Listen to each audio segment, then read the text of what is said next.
Next one is plant life cycles and alternation of generations.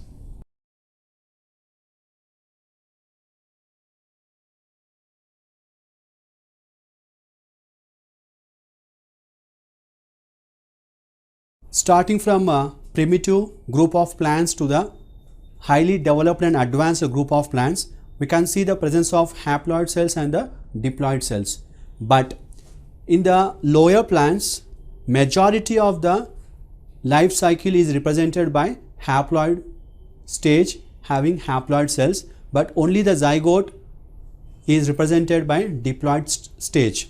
So here they may participate in mitosis and also in meiosis. Particularly if diploid cells are present, they may participate in mitosis or meiosis depending upon the type of plant body. If the plant body is a diploid plant body, so the zygote which is formed is a diploid cell that will undergo mitosis to produce the diploid plant body. But if the plant body is haploid, the diploid zygote which is formed will undergo meiosis to produce the haploid plant body. Likewise, the plants will have the haploid cells also. Generally, the haploid cells will participate only in the mitotic type of division. So here the two type of divisions are taking place in the course of life processes of all the plants, in which we can see the presence of two generations in some of them. One is sporophyte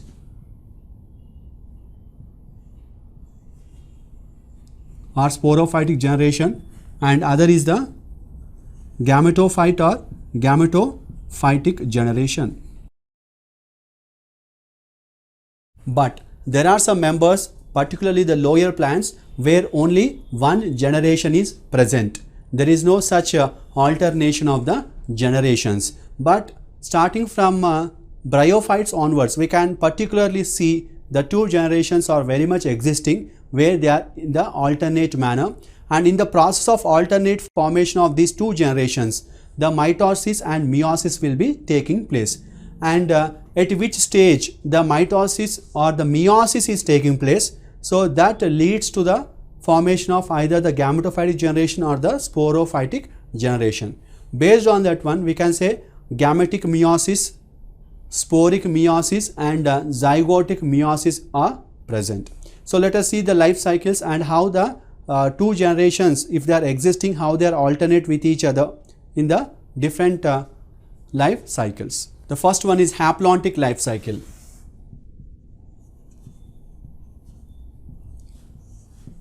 In the haplontic life cycle,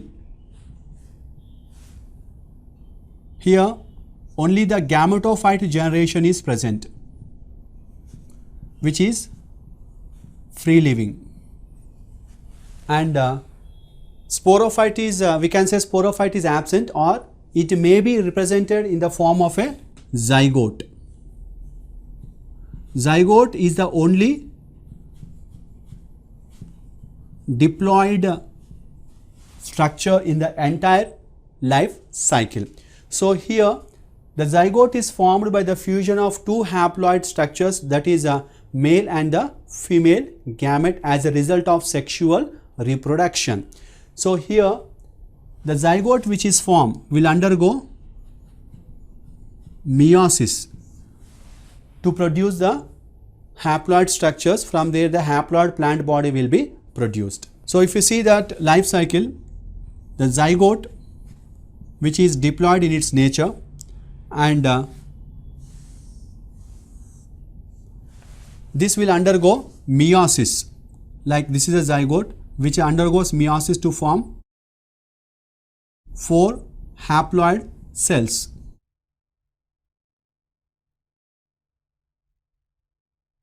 When they form the 4 haploid cells, so that will be converted into the gametophyte generation. which is haploid in its nature, and this gametophyte will produce the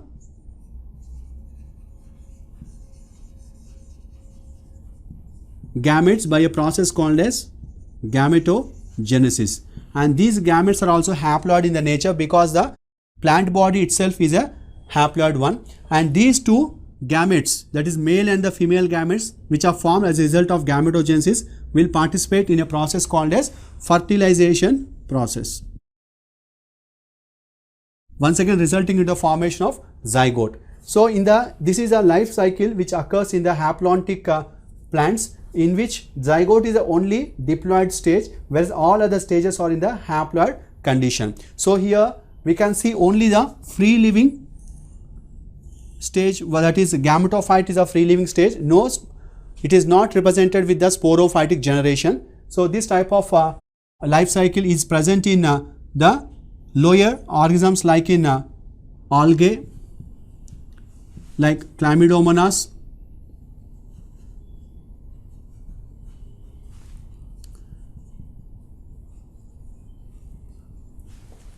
Spirogyra, Volvox. This is considered the primitive type. It can be observed in the lower plants. The next type of life cycle is the diplontic life cycle.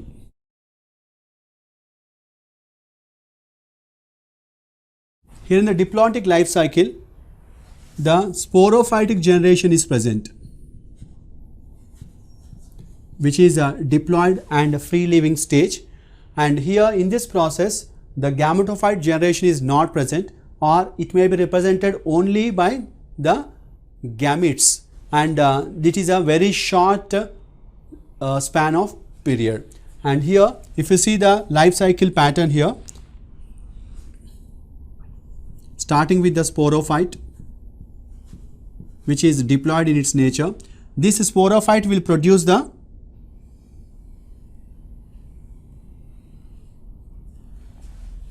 gametes by a process called as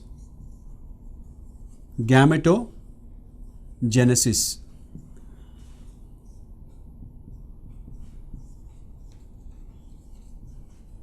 And here during this process the meiosis will be taking place, leading to the formation of haploid structures. So these haploid structures are nothing but the gametes, and these gametes will participate in the fertilization process, leading to the formation of zygote, which is diploid stage. Once again the zygote will be converted into the sporophytic generation. So here this is the only stage where haploid condition is present, and no such a plant body like a gametophyte is existing here. So the remaining life cycle is represented only by the diploid structures in the form of sporophytic plant body, and here the meiosis is taking place during the gamete formation. So they exhibit gametic meiosis. So when gametic meiosis is taking place, that results in the haploid gametes resulting into diploid zygote. The diploid zygote will undergo mitosis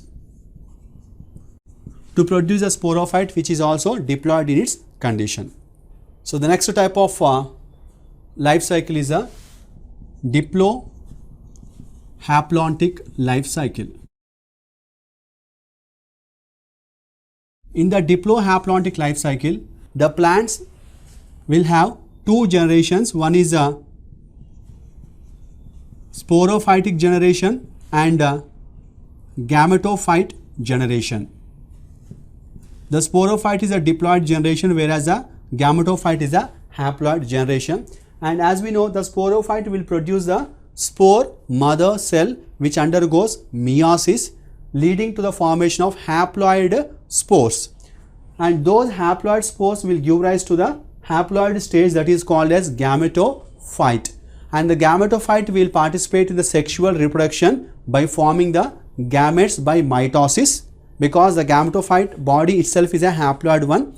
Then the gametes which are haploid in the condition, they will fuse to form a zygote. That zygote is diploid, and that zygote will undergo mitosis once again to form into the sporophytic plant body. Likewise, the two generations are there which are forming in the alternate manner. Then let's start here with the sporophyte plant. Here the sporophyte plant will produce the spore mother cells. The spore mother cells are diploid in condition. Then these spore mother cells will undergo meiosis, where one spore mother cell will form 4 haploid spores as a result of meiosis. And these spores, when they germinate, they converted into, or they germinate and give rise to the next stage called as gametophyte stage, which is haploid in its condition. Then this is a sexual stage which start producing the sex organs and leading to the formation of gametogenesis. That is gametes are formed which are haploid in condition. This gametogenesis will occur by a process called as mitosis. Then the gametes will participate in the fusion, that is a fertilization process leading to the formation of zygote.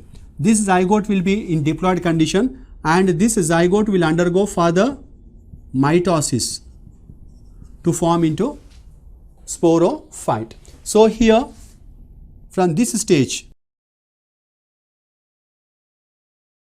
so this is a diploid phase, whereas this is a haploid phase.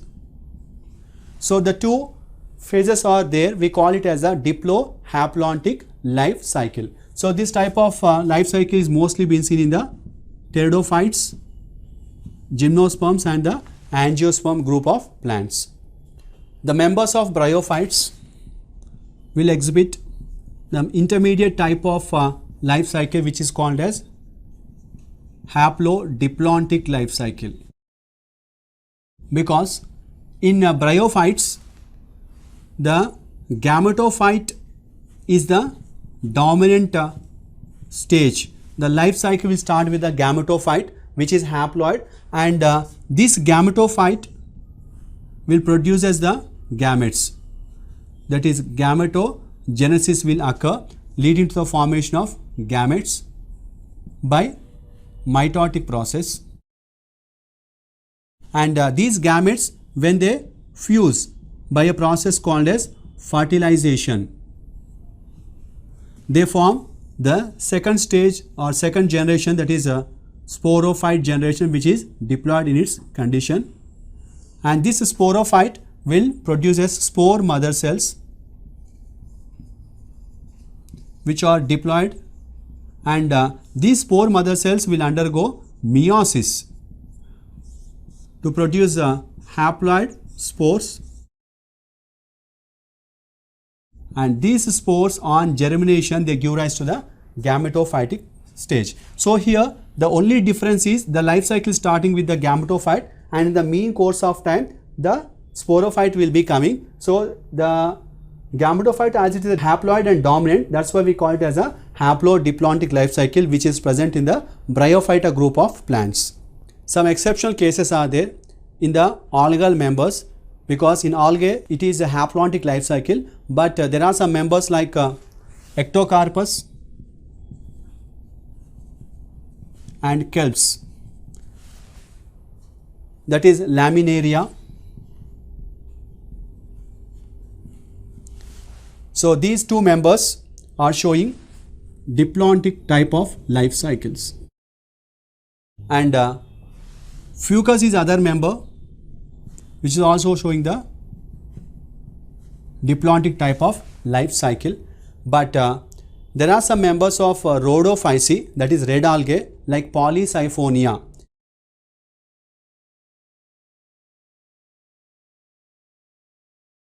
Which is showing diplobiontic type of life cycle. So in the diplobiontic life cycle, two diploid generations are present.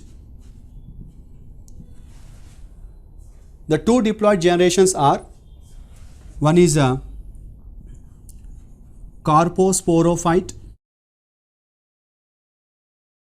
which is diploid in condition, and other one is tetrasporophyte. So here, apart from these two generations, the parent plant is there. The parent plant is gametophyte, which is haploid in its condition. So here the carposporophyte is dependent on the gametophyte, and it will produces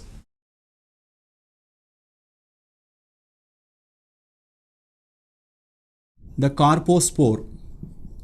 The carpospore which is formed by the carposporophyte is diploid in its condition, and this carposporophyte on germination which will give rise to the tetrasporophyte, which is also diploid in condition. So this occurs by a process called as mitosis. And the tetrasporophyte, in this the meiosis will occur, leading to the formation of tetraspores, and these tetraspores are generally haploid in condition, and these tetraspores will once again give rise to the parent plant which is gametophytic in generation. So here in the entire life cycle, so what is happening is gametophyte is haploid, one generation, and the two diploid generations are present. That's why we call it as a diplobiontic life cycle present in Polysiphonia like examples.